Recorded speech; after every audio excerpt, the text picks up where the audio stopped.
Hello बच्चों, आज के लेसन में हम लोग पढ़ेंगे क्षेत्रफल सदिश और वैद्युत फ्लक्स। क्षेत्रफल सदिश क्या होता है? क्षेत्रफल सदिश नाम से ही स्पष्ट है। क्षेत्रफल और सदिश यानी कि सदिश है तो इसमें परिमाण और दिशा दोनों होगा। आज के पहले आप लोगों ने क्षेत्रफल के बारे में पढ़ा होगा, जैसे कभी आयत का क्षेत्रफल निकाले होंगे, कभी त्रिभुज का क्षेत्रफल निकाले होंगे और वर्ग का क्षेत्रफल निकाले होंगे। तो इसके पहले जो भी आप क्षेत्रफल निकालते थे उसमें केवल आप परिमाण निकालते थे, दिशा की ज़रूरत पड़ती ही नहीं थी। लेकिन हम लोग भौतिक विज्ञान पढ़ रहे हैं, इसमें डायरेक्शन की ज़रूरत पड़ती है। तो सच में ये है कि क्षेत्रफल जो होता है वो एक सदिश राशि होता है, और सदिश राशि होगा तो इसमें इसका एक डायरेक्शन होगा। ठीक है, मैग्नीट्यूड के बारे में आप लोग पहले से जानते हैं। आज आप लोग जानेंगे कि एरिया वेक्टर का डायरेक्शन क्या होता है। जैसे मान लीजिए ये इसका एरिया आपको चाहिए, तो एरिया चाहिए तो आप इसका, जैसे मान लीजिए सपोज ये आयत हो तो आयत का क्षेत्रफल कैसे निकालते हैं? लंबाई गुणे चौड़ाई। तो ये आपका मैग्नीट्यूड निकल गया।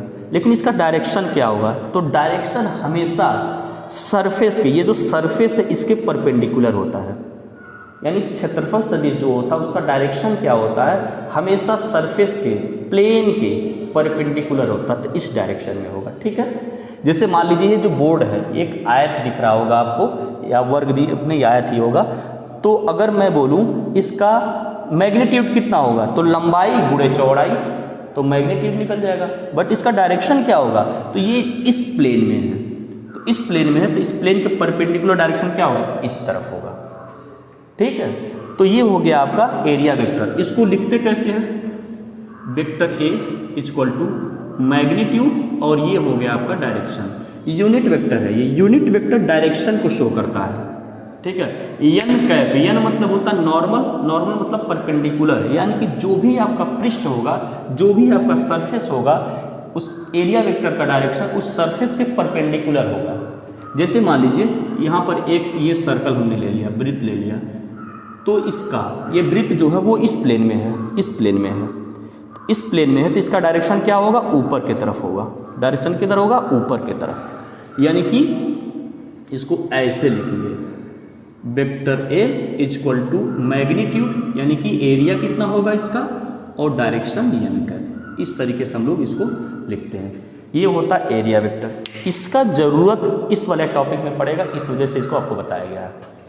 अब आता है वैद्युत फ्लक्स। तो वैद्युत फ्लक्स क्या होता है? वैद्युत फ्लक्स का डेफिनेशन ये है कि किसी भी पृष्ठ से गुजरने वाला वैद्युत बल रेखाओं की संख्या को वैद्युत फ्लक्स कहते हैं। मान लीजिए यहाँ पर एक वैद्युत क्षेत्र है जिसका डायरेक्शन ये है, इस तरफ ढेर सारी वैद्युत बल रेखाएं जा रही हैं। अब यहाँ पे हमने एक एरिया ले लिया, कोई चाहे आयताकार ले लिया या वृत्ताकार या कोई भी एरिया ले लिया हमने। जो एरिया लिए हम, उतने एरिया से कितनी वैद्युत रेखाएं यहाँ से पास हो रही हैं, उन वैद्युत बल रेखाओं की संख्या जो होगी वो कहलाता है वैद्युत फ्लक्स। क्लियर? इसका एक गणितीय परिभाषा होता है अदिश गुणन। अदिश गुणन किसका किसका? वैद्युत क्षेत्र और क्षेत्रफल सदिश। क्षेत्रफल सदिश यानी कि scalar product of electric field and area vector. वैद्युत फ्लक्स को हम लोग फाई से डिनोट करते हैं, और ये क्या होता है? Scalar product of electric field and area vector. यानी कि वैद्युत क्षेत्र और क्षेत्रफल सदिश के अदिश गुणन को हम लोग क्या कहेंगे? वैद्युत फ्लक्स। यानी दो परिभाषा। एक परिभाषा किसी वैद्युत क्षेत्र में ली गई काल्पनिक पृष्ठ से गुजरने वाली वैद्युत बल रेखाओं की संख्या को वैद्युत फ्लक्स कहते हैं। क्लियर? या इसका गणितीय परिभाषा आप बोलेंगे वैद्युत क्षेत्र और क्षेत्रफल सदिश के अदिश गुणन को हम लोग कहते हैं वैद्युत फ्लक्स। वैद्युत फ्लक्स को हम लोग फाई इसे डिनोट करते हैं। इसका अब मान लीजिए यहाँ पर एक वैद्युत क्षेत्र दिया हुआ है, तो वैद्युत क्षेत्र को हम लोग वैद्युत बल रेखाओं के द्वारा प्रदर्शित करते हैं। तो ये वैद्युत बल रेखाएं हैं। यहाँ पे हम लोगों ने इस तरह से एक एरिया ले लिया है, अब इतने एरिया से, और ये वैद्युत क्षेत्र जो है वो असमान वैद्युत क्षेत्र है, असमान वैद्युत क्षेत्र। तो ध्यान दीजिए, असमान वैद्युत क्षेत्र का मतलब ये हुआ कि यहाँ पर अलग अलग बिंदुओं पर वैद्युत क्षेत्र का जो परिमाण होगा या वैद्युत क्षेत्र जो होगा वो अलग अलग होगा।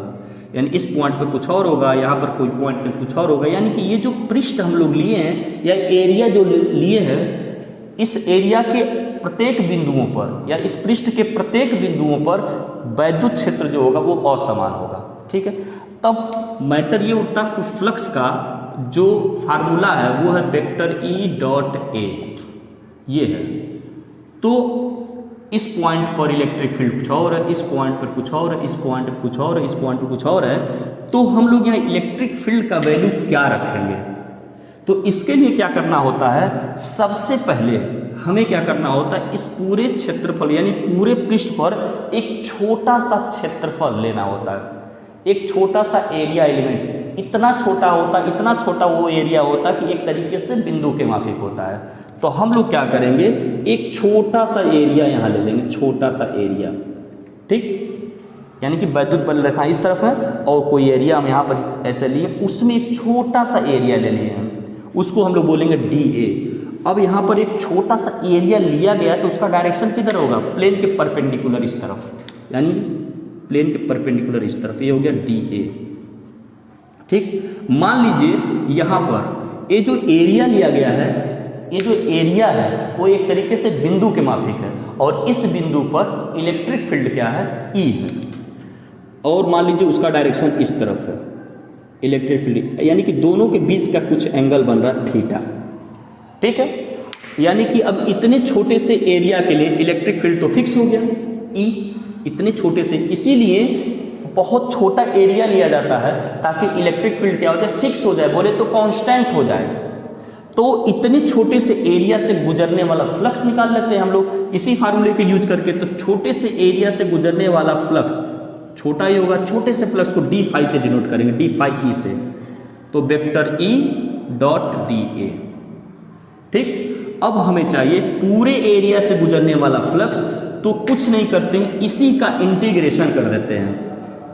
तरीका क्या है, असमान वैद्युत क्षेत्र दिया हुआ था तो हमें ये नहीं पता चल पा रहा था कि ई का वैल्यू हम क्या रखेंगे, तो हमने क्या किया, उस पूरे पृष्ठ पर एक छोटा सा क्षेत्रफल ले लिया। उस छोटे से क्षेत्रफल का मतलब एक बिंदु के माफिक हो गया वो, तो उस बिंदु पर मान लिए वैद्युत क्षेत्र ई है। क्लियर, अब वैद्युत क्षेत्र एक बिंदु पर ई ही होगा, ऐसा नहीं कि एक बिंदु पर दो वैद्युत क्षेत्र भी, ऐसा तो होगा नहीं। यहाँ पर एक छोटा सा एरिया लिए, एक बिंदु के माफिक बना, इस बिंदु पर मान लिए वैद्युत क्षेत्र ई है और इस छोटे से एरिया का जो क्षेत्रफल हम लोग डी ए मान ली, इसका डायरेक्शन डी ए, पृष्ठ के परपेंडिकुलर इस तरफ और ई। तो इस छोटे से एरिया से गुजरने वाला फ्लक्स जो होगा वो डी फाई ई होगा, वो इस फार्मूले के अकॉर्डिंग हम लोग ये लिख सकते हैं। अब पूरे पृष्ठ से गुजरने वाला अगर आपको फ्लक्स चाहिए तो क्या करेंगे, इसी का इंटीग्रेशन, यानी असमान वैद्युत क्षेत्र जब दिया रहे तो सबसे पहले हमें एक छोटा सा एरिया लेके फ्लक्स निकाल लेना चाहिए और उसके बाद पूरे पृष्ठ से अगर फ्लक्स आपको चाहिए तो उस छोटे से एरिया में जो फ्लक्स निकला उसी का इंटीग्रेशन कर देते हैं। तो इंटीग्रेशन इसका करेंगे तो डी फाई ई आ जाएगा और यहाँ इंटीग्रेशन ई डॉट डी ए। चूंकि यहाँ पर एक पृष्ठ का इंटीग्रेशन किया जा रहा है इस वजह से लिखेंगे surface integral of vector E dot D ए, ये बन जाएगा।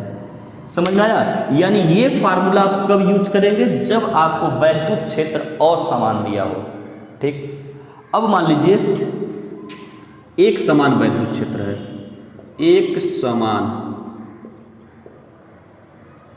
वैद्युत क्षेत्र दिया है, तो एक समान वैद्युत क्षेत्र को हम लोग पैरेलल लाइन से डिनोट करते हैं, एक समान वैद्युत क्षेत्र। और यहाँ पर एक कोई एरिया ले लिया गया है, मान लीजिए इसका एरिया जो होगा वो ए होगा। क्लियर, एरिया जो होगा वो ए होगा।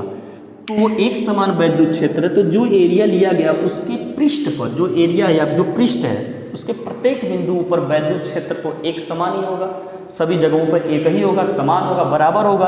तो इसके लिए कौन सा फार्मूला यूज करेंगे, तब इसके लिए डायरेक्ट ये फार्मूला यूज कर सकते हैं, phi A is equal to vector E dot A, ये फार्मूला यूज कर सकते हैं। ठीक, यानी कि जब वैद्युत क्षेत्र असमान हो तो इंटीग्रल वाला फार्मूला यूज करेंगे, और जब वैद्युत क्षेत्र एक समान हो तो ये वाला फार्मूला हम लोग यूज करेंगे। ठीक है, अब कहीं कहीं बंद पृष्ठ आ जाता है, जैसे कोई गोला हो गया एक बंद पृष्ठ होता है, जैसे कोई बेलन हो गया, जैसे कोई घन हो गया, घनाभ हो गया, ये सब एक बंद पृष्ठ होते हैं।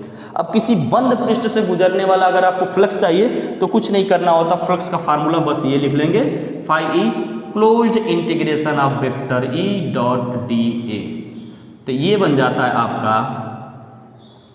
क्लोज्ड सरफेस से गुजरने वाला, बंद पृष्ठ से गुजरने वाला फ्लक्स के लिए फार्मूला। यानी 3 फार्मूले आपको मिले, जब वैद्युत क्षेत्र एक समान हो तो ये फार्मूला यूज करेंगे, जब वैद्युत क्षेत्र असमान हो तो ये फार्मूला यूज करेंगे, जब पृष्ठ एक बंद पृष्ठ हो तो ये फार्मूला यूज करेंगे।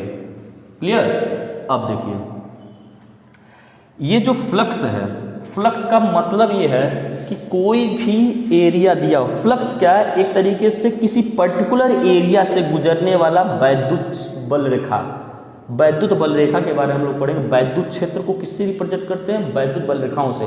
किसी भी एरिया से गुजरने वाला वैद्युत बल रेखाओं की संख्या को ही हम लोग क्या कहते हैं? वैद्युत फ्लक्स कहते हैं। तो ये हो गया फ्लक्स का कॉन्सेप्ट। एक बार फिर से अच्छे से समझिए, छोटा सा क्षेत्रफल क्यों लेते हैं, इंटीग्रेशन का यूज क्यों करते हैं।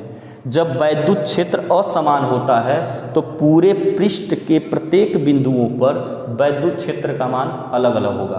तो फ्लक्स का फार्मूला हम लोग ये पढ़े हैं, तो इस फार्मूले को हम लोग कैसे यूज कर पाएंगे, क्योंकि ई का वैल्यू तो अलग अलग बिंदुओं पर अलग अलग होगा।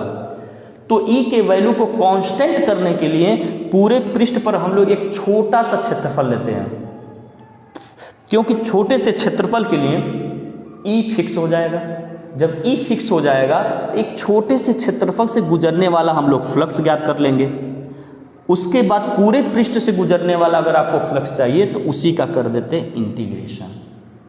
समझ में आया? इंटीग्रेशन क्यों यूज करते हैं? तो ये हो गया आपका वैद्युत फ्लक्स का कॉन्सेप्ट, एरिया वेक्टर, वैद्युत फ्लक्स। ठीक है, इसके बाद आप लोग अगले वीडियो लेसन में हम लोग गॉस के नियम, गॉस का प्रमेय पढ़ेंगे, और गॉस के प्रमेय पर अनुप्रयोग है कुछ, उसको हम लोग पढ़ेंगे। धन्यवाद।